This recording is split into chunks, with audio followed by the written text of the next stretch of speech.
Bonjour à toutes et à tous et merci de votre fidélité. La logique de l'Évangile n'est pas la nôtre, mais la logique de l'Évangile peut croiser nos vies et les convertir. Que demande la mère des fils de Zébédée? Elle souhaite que ses deux fils siègent auprès du Seigneur dans son royaume, qu'ils aient la première place.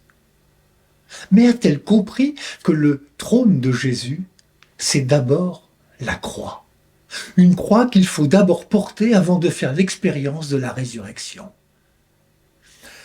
Le théologien congolais Benoît Awazi Bambi Kunga, dans son livre Le Dieu crucifié en Afrique, publié en 2008, écrit: d'un côté comme de l'autre, le message est le même. La passion du Christ, sa mort sur la croix, est la manière que Dieu choisit pour se communiquer aux hommes. Cette communication est dépossession de soi, elle est abaissement. Ainsi, la croix révèle l'amour de Dieu. Par sa mort, Jésus prend en charge les faiblesses et les péchés des hommes. Il prend en charge le monde pécheur et le sauve. Le Dieu crucifié rappelle aux chrétiens qu'il doit, à son tour, prendre le parti des plus faibles, des plus vulnérables, des plus pauvres. Le chemin de celui qui veut suivre Jésus n'est pas celui de la gloire et des honneurs, mais le chemin du serviteur, prêt à donner sa vie pour ceux qu'il aime. Le chemin de Jésus est celui du Magnificat.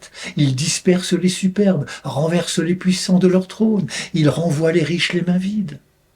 Le chemin de Jésus est celui de l'humilité, chemin qui est à l'opposé de celui que souhaitent les apôtres en voulant régner à la droite de Jésus dans son royaume.